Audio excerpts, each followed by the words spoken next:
So, Jahal, you're on a road trip, I hear, and you're coming out to the Bay Area. Is that correct? Yes, sir. I have embarked on the 35-hour drive from Cincinnati, Ohio, to the Bay Area. And where have you stopped along the way? I hear you're in Salt Lake right now. Yeah, I mean, can you? I don't know. Can you tell? Like by based on my audio, can you tell I'm in a hotel room? I cannot at the moment, so I think that's Not that's good. not yet. Well, hopefully there's no like crazy people who walk by blasting music. Um, but yeah, I'm in Salt Lake right now. Just drove here from Denver this morning, and it was pretty interesting because the first day I actually made a new personal best. I drove for 18 hours nonstop from Cincinnati to Denver. I left at Wow. like I left at like 10 a.m. Eastern time, and I got there got to Denver at like 4:30 a.m. Mountain time. So, you know, um, but I also explored Rocky Mountain National Park yesterday, so it was pretty epic. Yeah, and how? Of course, as you get closer to the west, you face a lot of mountains. But what's the scenery like towards the east and towards Cincinnati? I don't know. I mean, have you? Let me ask you. Have you ever driven out to? Have you ever driven in the Midwest before? I have not for a period of time. Actually, the only time I've ever been in a car in the Midwest was taking some Ubers around Milwaukee. Okay. Well, can you? Do you know what corn looks like? Yeah, I do. Okay, very good. Do you know what cornfields look like? I think I've seen a couple in my Uh huh. lifetime. A couple of. Are you aware of what the horizon is? Like the sky Uh, horizon. yeah, actually, I see it a lot at the Yeah, beach here. yeah. Now imagine the cornfields. They just go all the way to the horizon, and there's nothing else. Yeah, So that actually sounds kind of beautiful to me, at least for someone who doesn't see that very often. okay, well it's beautiful in that sense, but if you're living there like forever and ever, it's it's really boring. There's nothing new to glance at. Yeah, yeah, I get that. Yeah. Especially So if it's covering almost half of the like all of the Midwest. yeah, exactly. So that's why like for example on the maps, right? Denver is located like perhaps at the easternmost point, like basically on the edge of the Rocky Mountains and the Great Plains. So basically, anything west of Denver was just nice, pretty mountain scenery. But before that, I was blitzing, just trying to get it over with as quickly as possible, to get to Denver and to drive through the nice, relaxing mountains and the forests and everything. Yeah, and how was your experience in Denver? Were you there for a while? I actually well see I arrived in Denver at 4:30 a.m. and I uh I have a friend I had a friend in Denver, and we were planning to go to Rocky Mountain National Park that day. So that's what we did. I got to Denver at 4:30, and then I woke up at 6:30, and then we drove to Rocky Mountain National Park and basically spent the whole day there, which was pretty amazing. Have you been there before?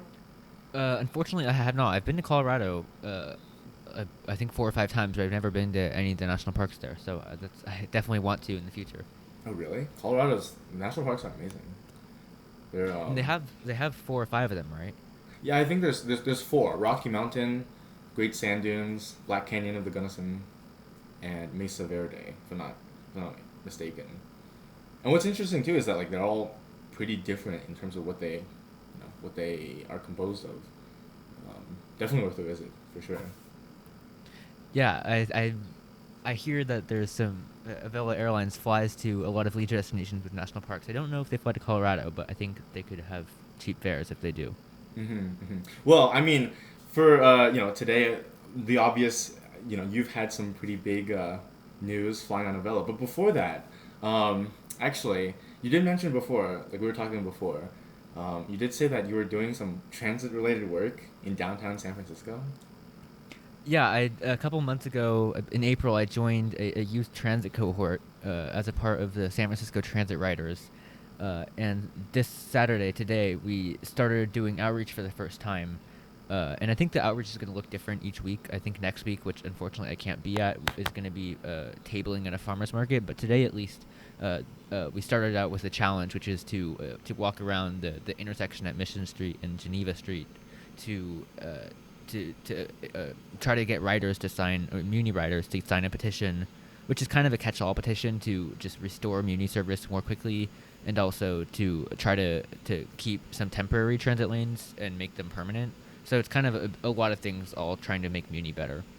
Wait, so is that like what you physically do? You go around and you ask people to sign petitions?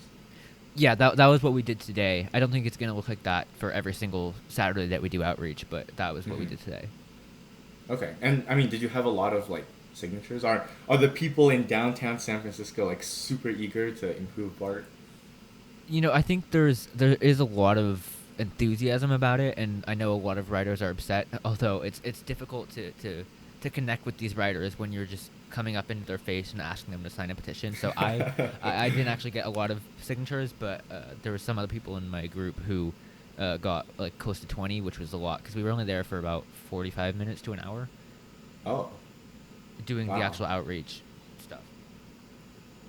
Yeah, I mean, certainly you don't want to seem like a politician on the streets, huh? Yeah, and I imagine it's hard when there's like 6 to 8 kids all centered around different blocks. So many of the people we ran into actually had already either signed the petition or said no. So I felt bad for them in those cases. Mm-hmm. Mm-hmm. Yeah. Well, I mean, so this is the work that you do, but like I know before, like last week, you did your little transit excursion to like Pleasanton, and you took Amtrak for the first time in forever. Have you done any other new ones recently? Well, I did go to Martinez, California yesterday, if you count that. It wasn't actually explicitly to just ride transit lines. I was more there to actually spend time at the station catching trains. But it did involve. Wait, Uh, sorry. Where is Martinez again? it's in the East Bay. It's in Contra Costa County. It's the southern end of the 680 bridge over the San Pablo Bay. So it's kind of hard to describe, but it's on Highway 680 just as you hit the San Pablo Bay before you go into Oh, Benicio. is it served by the yellow BART line, the one that goes to Antioch? It kind of is. So there's a station called North Concord Martinez, which is about a 30-minute bus ride away, even though it's actually only like it would be a 10-minute drive or 15-minute drive. So it's kind of close. It's easier to take Amtrak there, which is what I did. Oh, wait. So you took the Amtrak from where? So I got on the train itself in Emeryville, but I paid for my ticket starting at San Francisco. It's just they add the bus from San Francisco to Emeryville for free. So I boarded my Amtrak part of the journey in San Francisco. Oh, okay. And wait, was this the California Zephyr? Unfortunately, it was not. I explicitly tried to Oh. take the Capital Corridor earlier so I could actually catch the California Zephyr coming into Martinez, which was pretty cool. Wait, so it was the California Zephyr to Martinez? I took the Capital Corridor to Martinez, and then I wanted when I say catch, I mean take photos of it and take a video of it pulling into Oh, the station. okay. Wait, so I mean, did you get it? Did you see Yeah, the? I did Yeah. get it coming in. Unfortunately, I couldn't photograph it myself leaving because I had to be on a call on my computer for a couple minutes, which was really poorly timed. But I did get the Coast Starlight both arriving and leaving. Oh, you got the Coast Starlight, but not the California Zephyr. Yeah, I have better photos of the Coast Starlight than the Zephyr. Mm-hmm. But all in all, I think it was successful because there was also a bunch of other Amtrak California trains as well. Mm-hmm.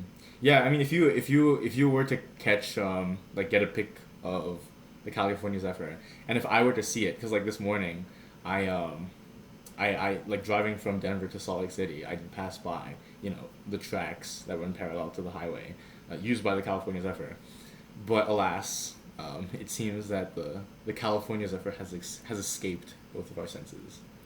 Yeah, it was on time when it came into Martinez, so I imagine it was running fairly on time in Nevada and in Utah. Yeah, I mean that is pretty rare. You gotta admit, you know, especially for Yeah, it is. Amtrak. Mm-hmm. Although surprisingly, the Coast Starlight was also on time in Martinez, and that was after it had already been on the rails for like 18 hours or so. So I think the Coast Starlight's actually been kind of on time recently, which is surprising. Wow. Maybe is Biden's big transport bill, infrastructure bills like taking effect already, huh? It seems that way. I don't actually think it's been passed yet. I heard there was a bipartisan bill reached. Uh-huh. Well, I mean, on on time Amtrak is not the norm, unfortunately. but yeah, so I mean, hey man, let's not delay it anymore. There is a new airline in the United States. Um, I forgot what it was called. Can you remind me what it was called? Well, there's Avelo, but there's Breeze too. I wasn't sure which one you were going for. Okay, it's the one you've been on. Yeah, that would be Avelo, which I believe Ah, started Avelo in April. Airlines. Ah, very nice. And have you by chance have the privilege to ride a Velo? Fortunately, I have. I was on it this past week. Uh, I flew from Santa Rosa to Burbank, which was actually quite a short flight, but I think it was enough to get an experience of the airline. Okay, so just for context, like Santa Rosa is not in like the Bay Area proper, right? Well, it's actually kind of vague. Some people consider it in the Bay Area. Some people don't, just because it can take up to 2 hours in traffic. So I mean, like, to get to Santa Rosa, did you take transit or did you drive or? Unfortunately, I did not take transit, which would have taken a very long time to get there. So we drove Okay, so you drove from basically the like suburban West Bay to to Santa the Rosa airport. Yeah, Airport. exactly, and it took about an hour 40. Oh, okay, okay. And then you flew to Burbank by Los Yeah, Angeles. yeah. I flew to Burbank Airport, which I think they want us to call it Hollywood Burbank Airport now. I just want to stick the name inside just so that the famous name, just so people will be okay, like, you know, buying tickets there. Yeah, I think that's actually kind of accurate because they used to call it just Burbank Bob Hope Airports, but now they have renamed it to include Hollywood. So I mean, so okay, so you took it, so you took a Velo from, and so you took a Velo from Santa Rosa to Burbank. Was it? I mean, just the same route back? Yeah, same route back. Pretty nothing changed at all. Okay, and I mean, just I guess just like before getting into the meat of it, like, what did you like go to Burbank for a specific purpose or? Well, we did not go there for a specific purpose. Initially, it was just to fly the airline, but then we figured there was actually quite a lot to do.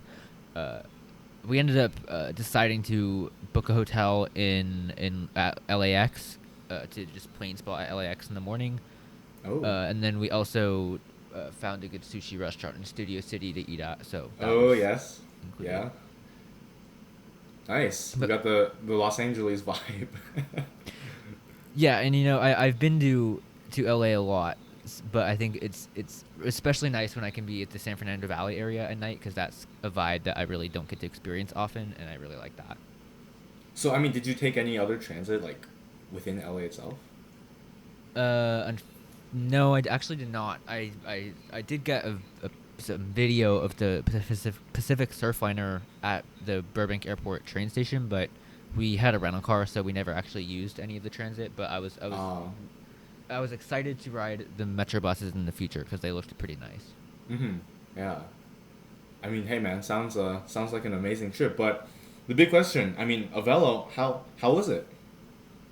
So I think just before I get into my experience itself, it's worth noting that the flight itself was $29 one way, so that would be 58 round trip, and then there was also they charge you for seat selection, and I think the first seat I chose was I think $17, which is Whoa. actually it's mid range. So you can get seats as low as $4 if you book in the very back, and for some reason $4. That's the seats. I thought you meant the ticket. Okay. yeah.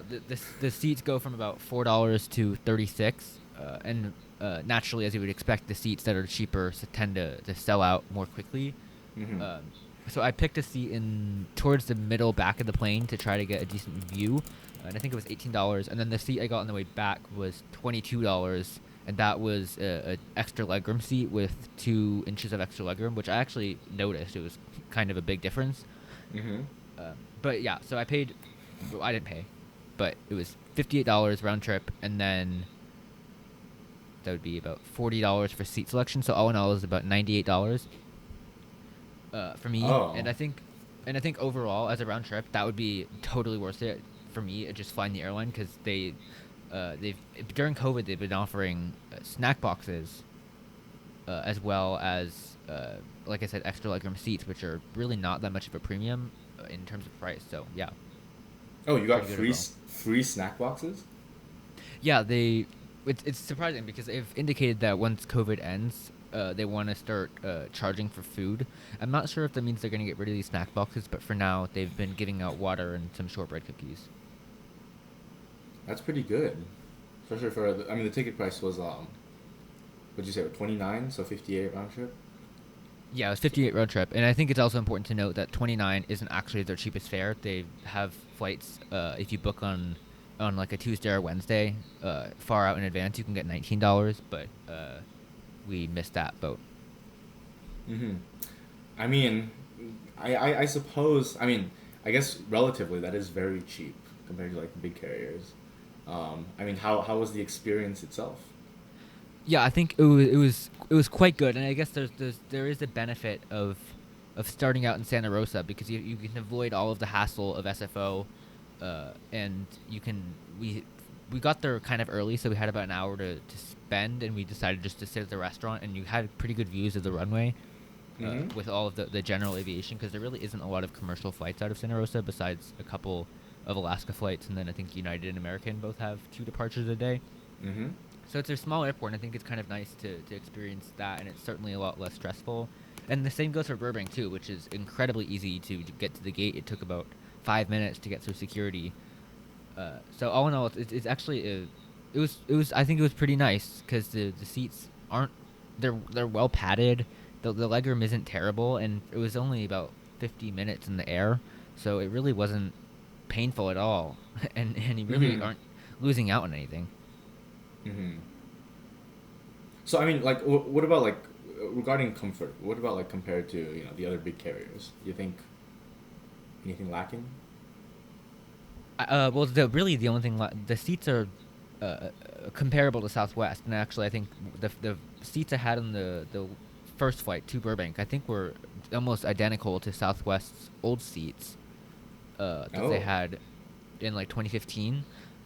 The only difference at all was the legroom. Oh, and I guess that you also have to pay if you want to use the overhead bins. So that's also kind of a nuisance, where you have to pay $35 if you want to use the overhead bins. We didn't, and just put our bags under the seat. Wait. You have to pay. Wait, hold on. So is like it's not just. I presume they charge for carry on, right? Yeah, if you can bring a carry on and put it under your seat for free, but if you want to put it in the overhead bin, you have to pay. Uh huh. Huh. That And is that is interesting. and actually, a lot of people seem to be doing that, which was surprising to me because I would expect that. I mean, I would assume a lot of people aren't taking these trips for that long, which like I could fit everything that I wanted in a backpack, and I would imagine others could do that too. I mean, how would they enforce that? Like, I was wondering that too, and I believe what they do is they have when you scan your boarding pass, they check to make sure that you paid already. Uh, right, but what if hypothetically, right, a passenger does that and doesn't pay, and then casually stands up and slides something in I think that's actually possible. I was wondering that because there was when I was getting on the plane, there was nobody checking whether you pay or not when you put the bag in the overhead bin. So as long as, so I think they must check you at the airport. If not, though, you could easily avoid that fee. there? That's interesting. I'll say the least. And $35, huh? Yeah, and for a carry-on, that seems quite expensive. That's Considering they very also, very expensive. and but interestingly, they only charge right now at least is $10 to check a bag. So it's much cheaper to check a bag than for a carry-on, which normally I think other airlines charge more to check a bag just because it adds so much weight usually. Yeah, yeah.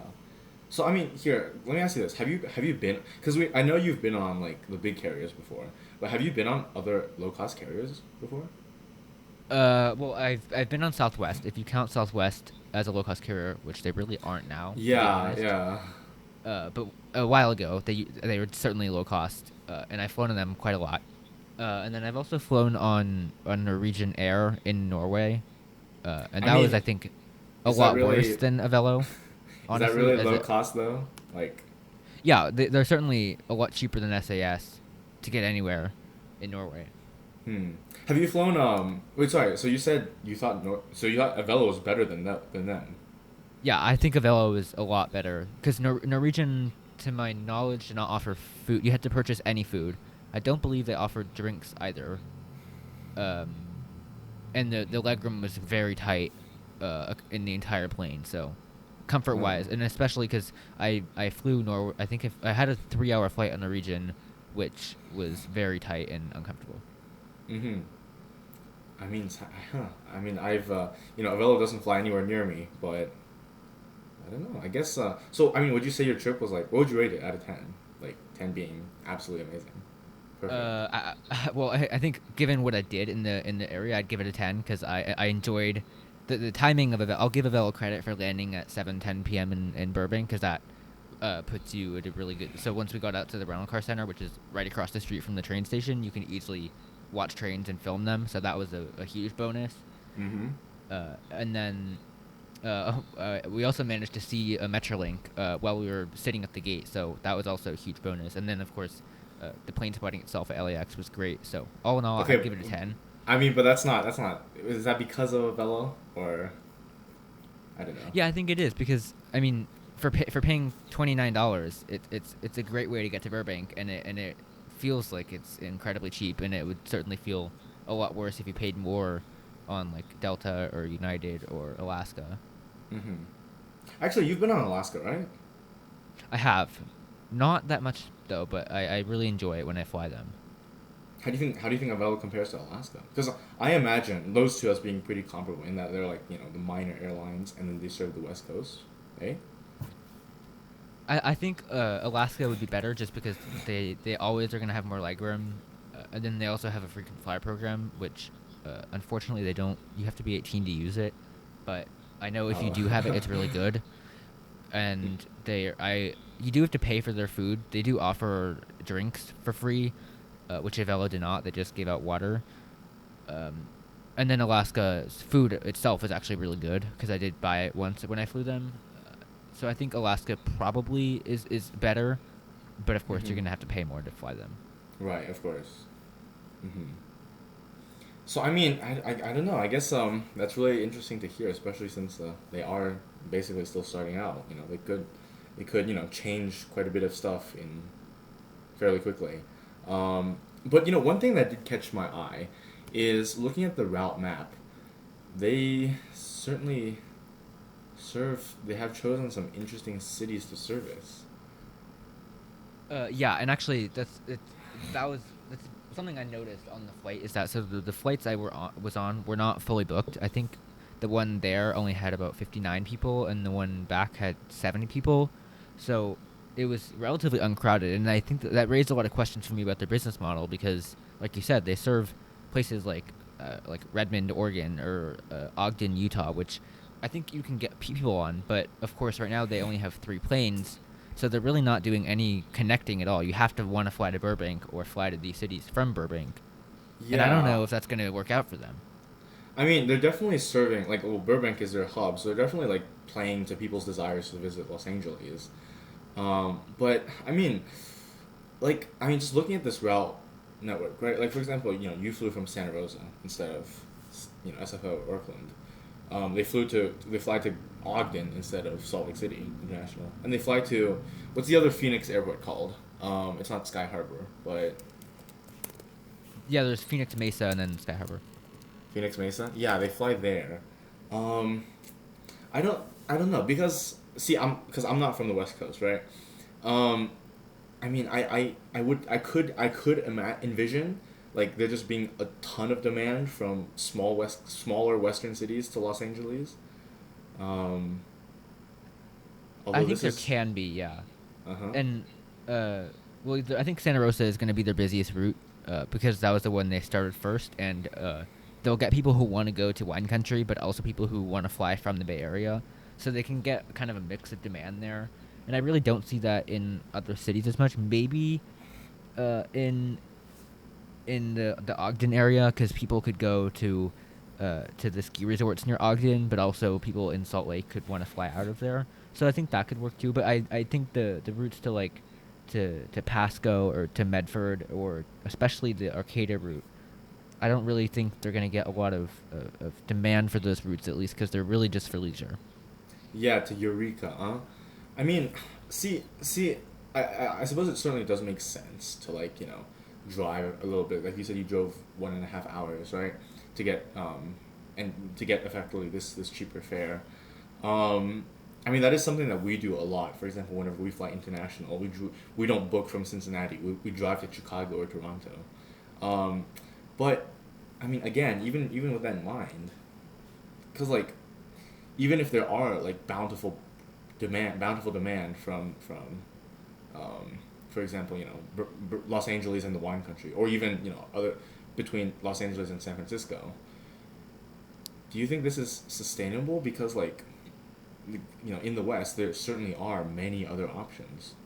Um, I think for the sustainability question, it's gonna really depend on what they do post pandemic, because they're gonna one need more planes. Because right now the only route they're serving daily, to my knowledge, is the route to Santa Rosa. Every other mm-hmm. route, I believe they serve 3 times a week because they only have 3 planes.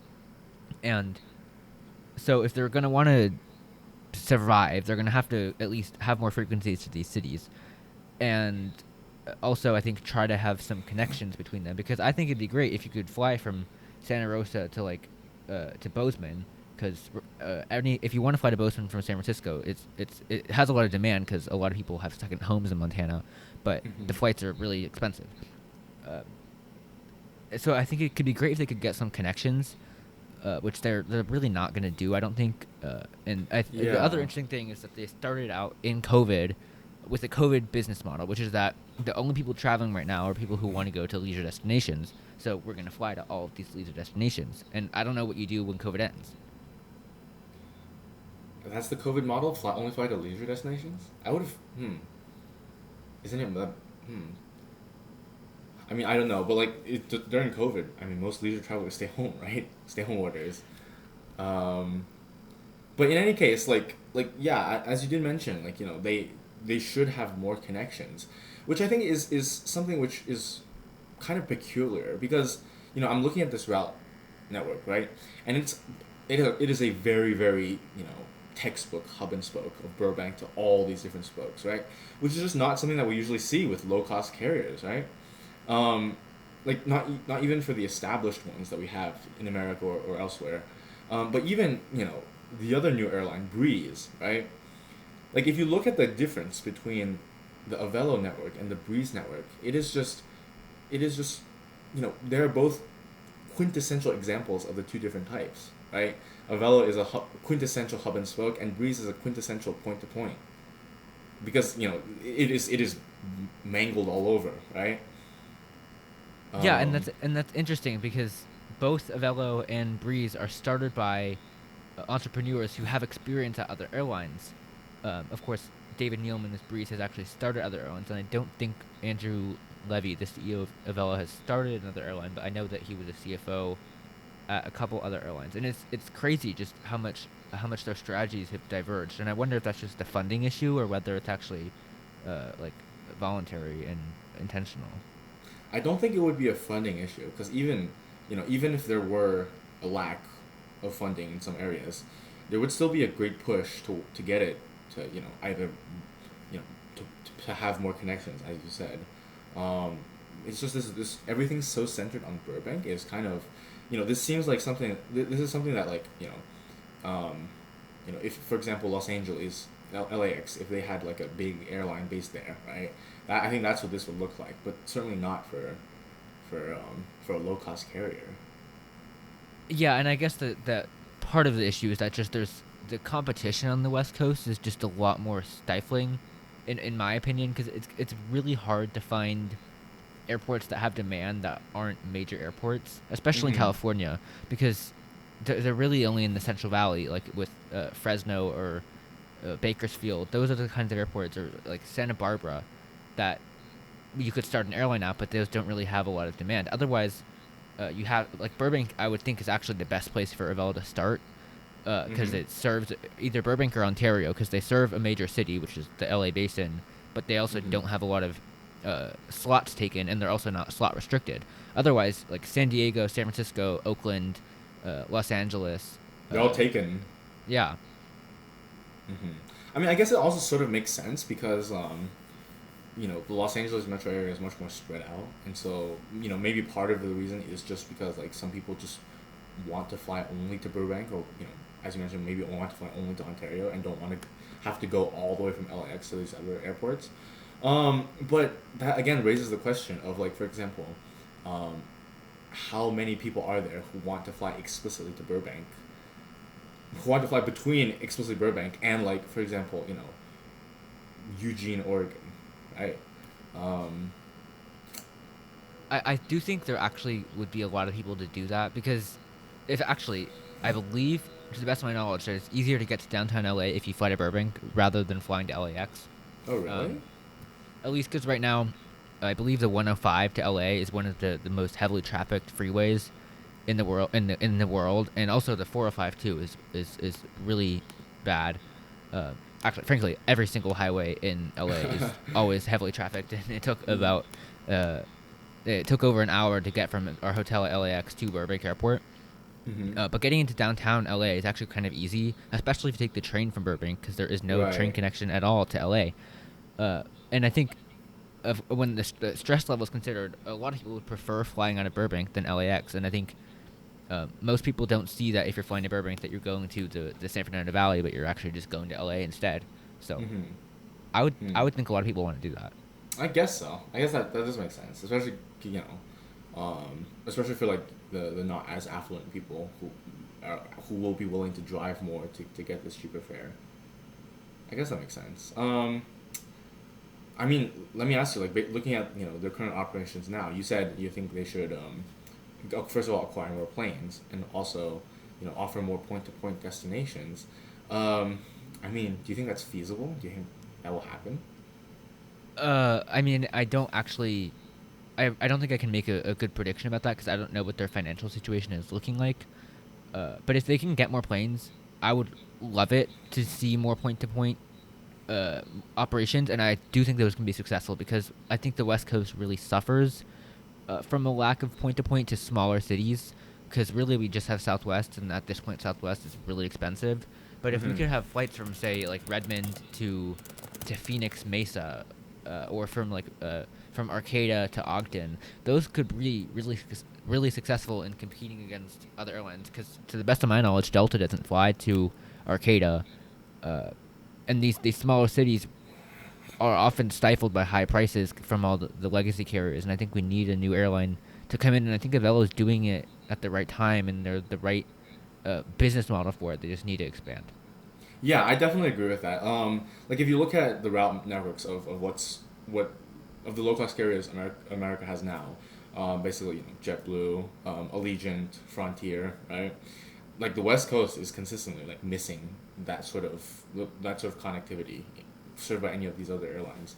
So I do think this is a good time, you know, get started as early as possible to take up the market, right? Grab the hold of the market.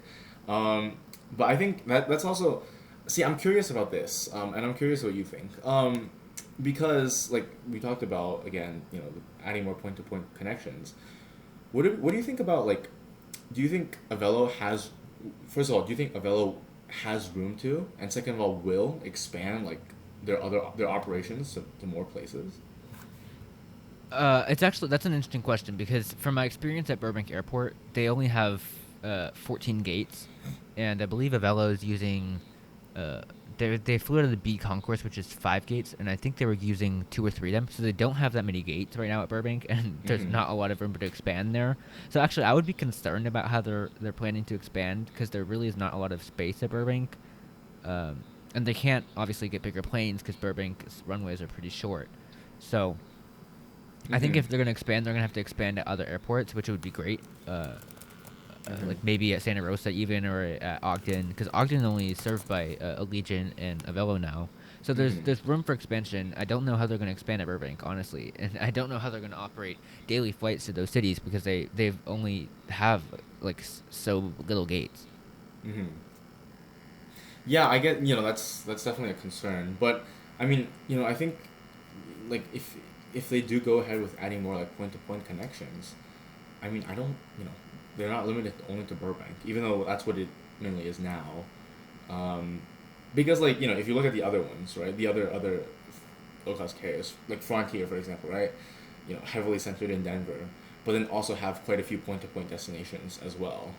Um, Yeah, I, I'm thinking like, that's sort of like the archetype of the low cost carriers, right? Where it's in America at least, where like you have, and at least, and what Avelo is going for, right? You have one pretty big hub, and then also many point to point destinations. Um, I don't know. I guess I could see Avelo like that, but then another thing to consider is like once, because right now Avelo isn't exactly conflicting, isn't it?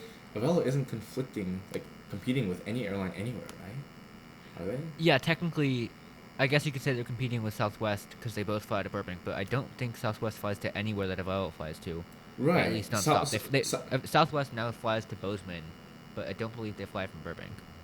Right. Southwest flies to, more important cities, if you will, right? Um, I don't know. I see. I was thinking like looking at the route map and just visualizing it in terms of, you know, comparing with the other ones. Um, Allegiant is pretty close by, being centered in with pretty decent operations in Las Vegas and Los Angeles. Um, and also, for example, Frontier, which is also, Frontier also flies to a few of the Frontier flies to, for example, Bozeman, um, as well as Phoenix Mesa. So I don't know. I guess one thing that will be interesting to see how it turns out is like how Avelo grows and if it'll compete and conflict anywhere. Yeah, I think that brings up an interesting question, which is, do you think Avello or Breeze is going to be more successful because they clearly have different strategies? See, here I think we need to let's talk about Breeze first, right? Let's talk about this network. Because because he like if you pull up the physical route maps, right? With the ones with the lowest cost carriers we have, JetBlue, big hub in New York, point to point connections, right? Frontier, big hub in Denver, point to point connections as well, right? Breeze doesn't have the big hub. I mean, I guess you could maybe say New Orleans, but like it's it's not nearly to the point at which Avelo or Frontier or JetBlue utilize their hubs, eh? Yeah, and I So, think that's intentional, uh huh, clearly. right, yeah, clearly. Um, I mean, what kind of people?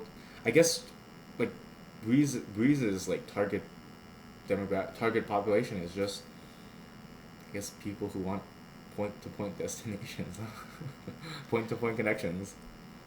Yeah, so my assumption was that or at least from what I heard, was that they wanted to fly to like fairly large sized cities, which they clearly are, like Pittsburgh or Oklahoma City or Louisville, but they want to avoid the bigger airports with higher landing fees like Southwest, and I think clearly that's represented in their route map. But I agree, it's strange that they expect to get significant point to point traffic on like smaller city airports, because of course Southwest has done that, but those are from like Oakland to Boise, or Boise to like Oklahoma City, and I think those are higher traffic than like Huntsville or Norfolk or like Providence even. Right, and I mean, look at where they're flying to, right? That's a very specific group of people who, very, very limited number of people who want to fly from Huntsville to Charleston direct. Or, for example, what's another one?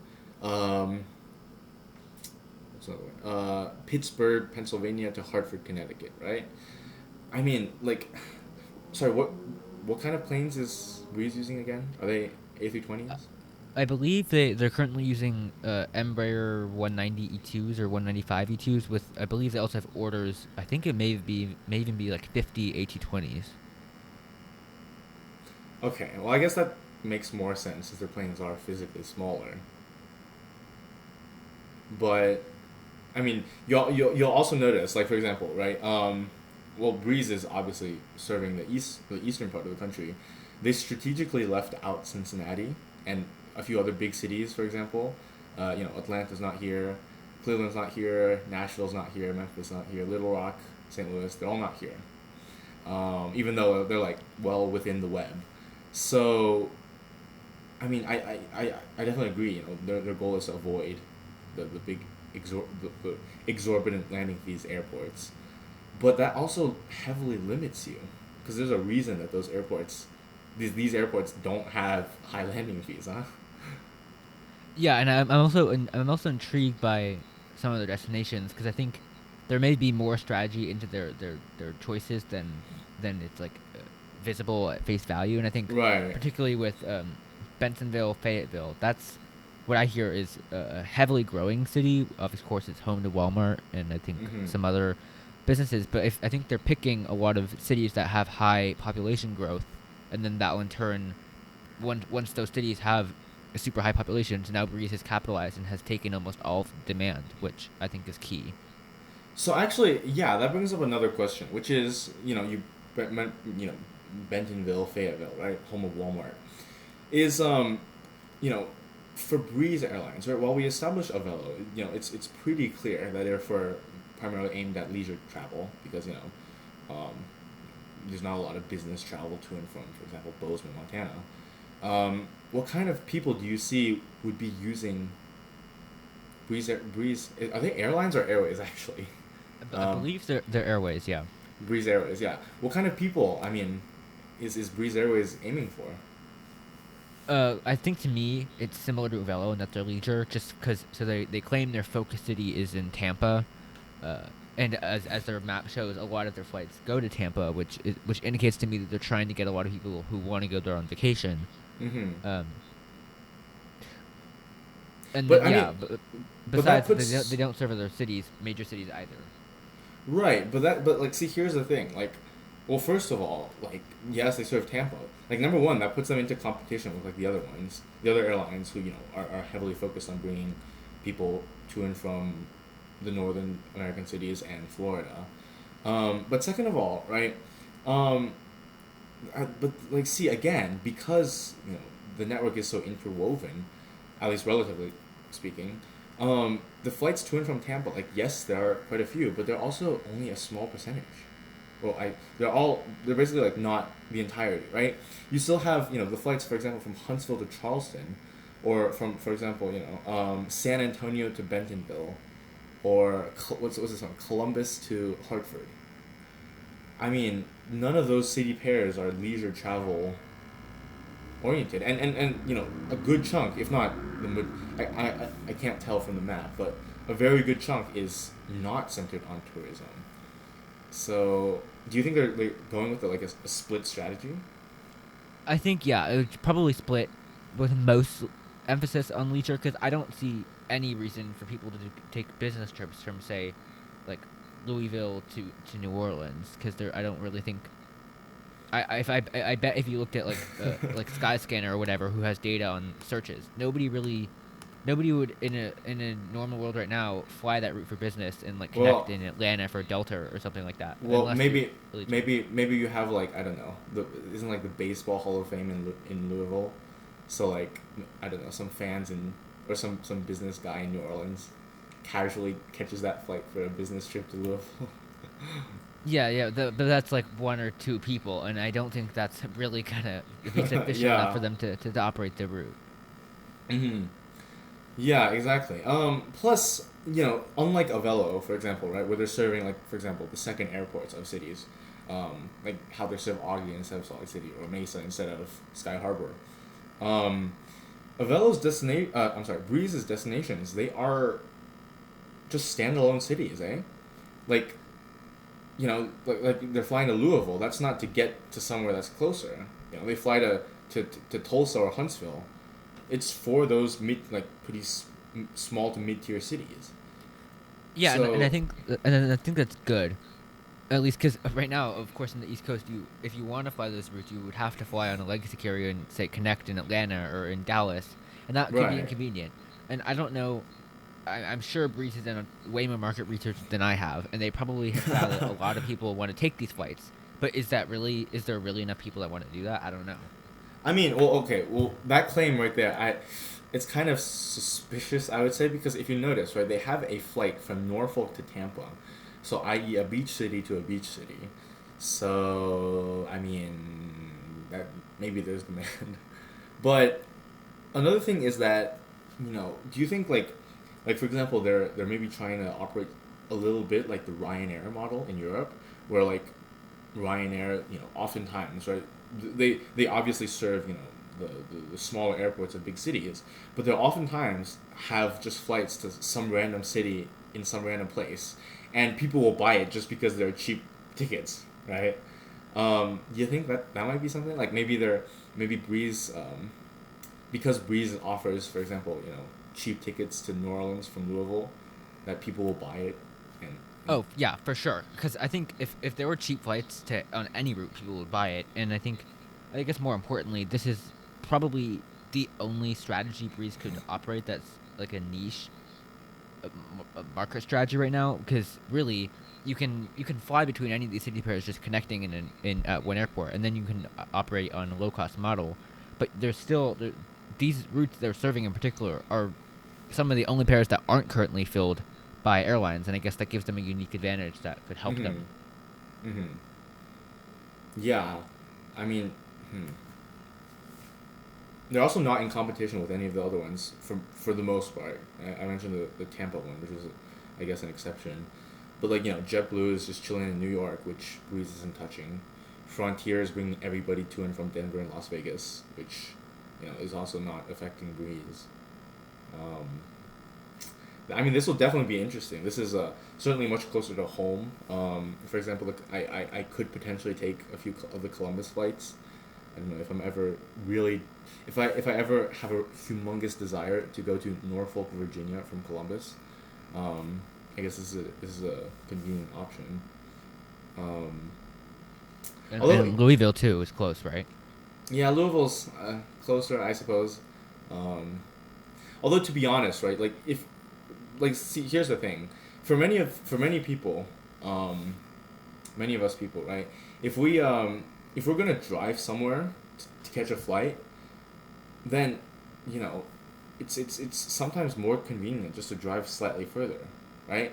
So for example, like Nashville is just hidden in here, right? And they would drive to either Louisville or Huntsville to take this plane, to take the flights to wherever Breeze is serving. Why would you do that when you could drive slightly further to Atlanta, and then get flights, like literally anywhere in the world, right? Or even my situation. Louisville and Columbus are both close to Cincinnati, yes, but so is Chicago, and it's really not too far, and I could just easily drive to Chicago or Detroit and get flights anywhere, and also at much cheaper prices too. So I don't know. I guess this goes back again to the very a niche, a limited slice of the population that I see at least that would use Breeze. And I think it does come down to the price too, because I do for a lot of people, Chicago, at least O'Hare is expensive, and if Breeze operates like $19 flights, which I know they are more expensive than Avelo, but if they're cheap, then that could convince a slight sliver of the population, especially people who don't want to drive like the extra 100 miles. Yeah, I guess so. I guess there, you know, I guess there's potentially space for Breeze. I certainly think that if if extremely tough times hit, I think that Avelo would do better just because first of all they have a more, shall we say, open market, um, but I don't know. Although I guess one interesting thing to consider, are I don't know maybe if you thought of this or not, but do you think that these two new airlines which are just popping out like recently, do you think they will ever be in a position like where they are competitors? I would think that they both can, and I believe I had heard that Breeze wants to expand to the West Coast at some point. That could be totally false, but Oh, mm-hmm.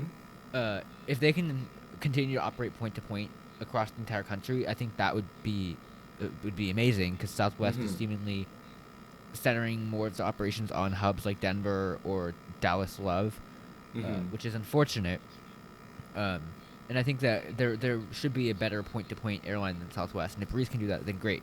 But I also think that Avelo can fill a niche too, because if they can operate to these secondary airports in leisure towns like Ogden or I guess even Redmond Bend, because a lot of these airports, especially Bozeman and Redmond Bend, and even like Eureka.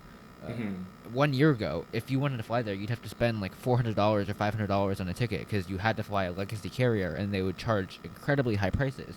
But now, if you can fly for $29, that's I think huge and amazing. That would incentivize me to fly on them, Yeah. even if they're bad service, because a lot of people want to go to these cities, but they just can't because it's so expensive.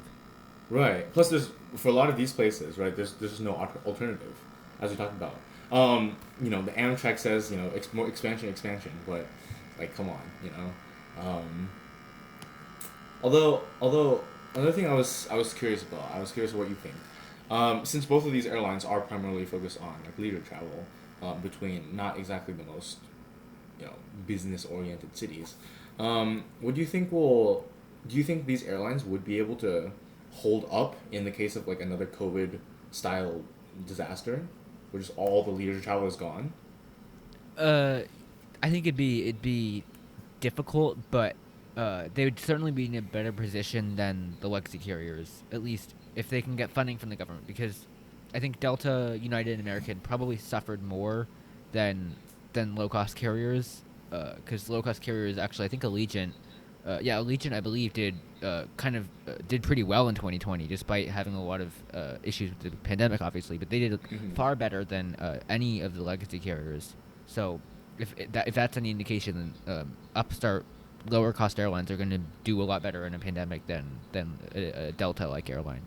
I think. Right. And I mean, see, like the reason I bring this up is because like, a lot of people like don't know this, but like there have been many attempts um at establishing a low cost carrier in the United States. Like for example, United, they actually opened one called TED, and Delta started one called Song, both of which were sort of in these archetypes where they were very leisure oriented, and also just low fares, right?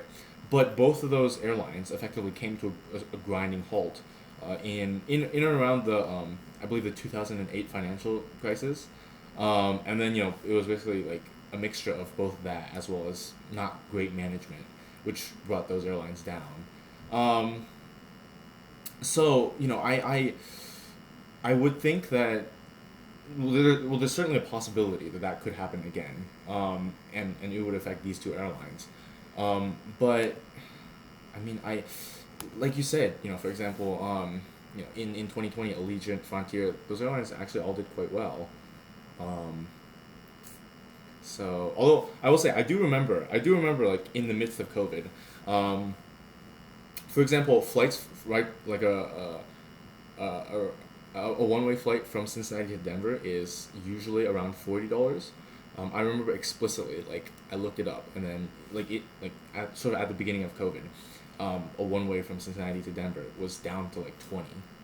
So, and that's like a major like price reduction just to keep service.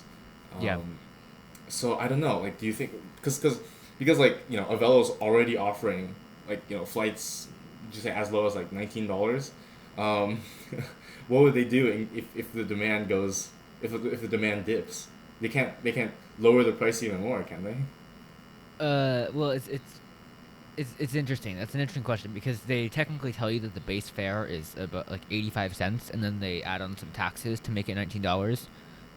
So I wonder if those taxes are actually necessary. So they may actually be able to charge less. Um, it's possible. Although I That think that is a $19 is fairly crazy cheap already. proposition. That is a crazy proposition. What do you say? 85 cents for a flight. Oh my god. And I think actually Frontier does that as well, where they say the base fare is like 50 cents, but then they get it to a slightly higher price, by adding some like transportation taxes that probably don't actually exist, but they claim they do. I mean, well, I guess that is certainly one way to keep yourself safe in for when times of disaster hit, huh? Just remove like the taxes that don't exist anyways. Yeah, but anyway, I do want to circle back to your point about Ted and Song. You mentioned mismanagement. Do you think there's any other factors that made and of course they were in tough financial times with 9/11 and the Great Recession, but do you think there was any other factors that influenced their failures? Of course, they were operated by like mega airlines like United and Delta. Do you think that played any factors or had any influence? Well, well, I think it's certainly possible that there were factors in terms of like these low cost carriers being operated by legacy carriers. But like if you for example look at the route map and like the services, right? They're not dissimilar to what. Well, actually, I shouldn't say that. They are dissimilar in the sense that they are focusing mostly on the large cities. So if you look at like Ted's network, right? They fly. They have like a couple of small hubs in Chicago and Washington Dulles, San Francisco. So they're not going for the second tier cities that Avelo and Breeze are. So I think that was definitely a contributing factor because you miss out on a lot of the leisure travel if you're only focused on like the big city connections. Which is also another reason why Allegiant and Frontier were able to do semi better in COVID times because they do have a lot of these very smaller tiered cities that they do serve. So I guess on that front, Avelo and Breeze are actually quite safe, just because for a lot of these cities there just isn't another option, not another convenient and affordable option, right? I suppose maybe from you could take I don't know you could take the Amtrak from Charleston, South Carolina, or if you're in Huntsville, Alabama, you could I don't know walk, right? But but Walk. walk exactly. But since they are serving like these smaller cities, which are kind of dependent on these sorts of flights, I would say that in terms of the actual structure, they should be okay. Like it wouldn't be comparable to Ted and Song and all the rest. Um, but like again, the problems of this type of network are still there. Like even in normal times, right? There's not a lot of demand. What happens when that demand is halved or something in a disaster situation? Yeah, and I think at least my impression is that Avello, well, I guess with Song it was they had in-flight entertainment screens on their flights, and I believe they did their best to operate live TV to compete with JetBlue, but they could not do that effectively. And I think part of the issue was that they just had so many operating costs just from one flying to big airports, like you said, but also being owned by an expensive parent company. Uh, but of course, with Avelo, they don't have in-flight entertainment, and they fly to these smaller airports with much lower landing fees. They don't have to pay for slots at LAX or SFO, so Mm-hmm. they really have a much lower expenditures, which I think the expenditures was a major reason why Ted and Song didn't really succeed because they were competing with JetBlue in some regards, and I think people were just so in awe about what JetBlue did, and of course JetBlue had far lower operating costs than Ted and Song, and I think it was just kind of a failed attempt to try to make money, which it didn't really do. Mm-hmm. And I mean, again, important to reemphasize, right as of now, both Avello and Breeze, they are not directly competing with basically any other airline. I guess like you mentioned, maybe Avello with Southwest ever so slightly, and Breeze with all the airlines that want to bring people to Florida, right? But their main business model is still like largely distinct, and they're not centered on, for example, Denver or Las Vegas Denver, Las Vegas, or New York for Frontier, Allegiant, and JetBlue respectively. So like I mentioned before, their market is still largely open, so they certainly have room to expand if this model works, right? Um, Hmm. but other than that, I guess one other thing to point out. Damn, I wish Breeze added Cincinnati just because like we're right there. Uh, I don't Yeah, know. I wonder why they didn't add it. I'd be curious to look into their market research. Probably because Cincinnati is just super expensive because it's like a big cargo place, and you know, like we get a lot of cargo flights. Uh, Interestingly enough, the cargo flights from like we get flights all over the world from Cincinnati. The only problem is they're all cargo, you know. Yeah. If you wanna actually fly a commercial, and you want to go anywhere in the world, you're gonna have to go to like Chicago, Atlanta, or wherever else. So, but yeah, I guess as with many other transit projects, new transit related subjects, we just really need to wait and see how these two these two airlines will fare in the future. Um, and that's all we can do right now. Well, I suppose we can also take them as you have done, but Yeah, you know, maybe that's an maybe option. maybe I'll that is an option. Maybe I'll find a chance to take one of these airlines someday. Yeah, I don't anticipate myself flying Breeze anytime soon. So if you get the chance, I would love to hear about it. Hey man, I mean, hey, maybe you wake up one day and you ask where you are, and then you look on your phone and it says you're in Tulsa, Oklahoma, and you just really have a bad desire to go to San Antonio, Texas, you know? That would be lovely, wouldn't it? But I don't think that's going to be any time or happening anytime soon. Absolutely. And I guess another thing that won't be happening anytime soon is I don't think these airlines are going to join any of the airline alliances. Is that correct? Um, because I don't know, low cost carriers aren't exactly built for alliances, right? Yeah, and especially with Avelo when they aren't even connecting to any other airline essentially at Burbank except Southwest. Yeah, yeah, they're gonna. Yeah, I mean, they're gonna say like if they join any of the alliances, which isn't gonna happen, they're gonna be like, oh hey, like LAX airport, right? It's like a what like a 5 hour walk that way, or like how far is it from Burbank to LAX actually? Driving wise, it's 40 minutes or maybe Oh, 30 minutes with no traffic. But of course, there's always traffic. And then okay, yeah. you could take the train too as well, and some buses. That would probably be about 2.5 hours. Uh-huh. Yeah. No, they're not like the legacy carriers. They're not going to join any of the airline alliances. But we will be talking about the airline alliances in our next episode. So for now, as we all do, just wait and see, and maybe we will all be able to take Avelo and Breeze someday. Maybe they will become incredibly common. Who knows? Maybe they will fail.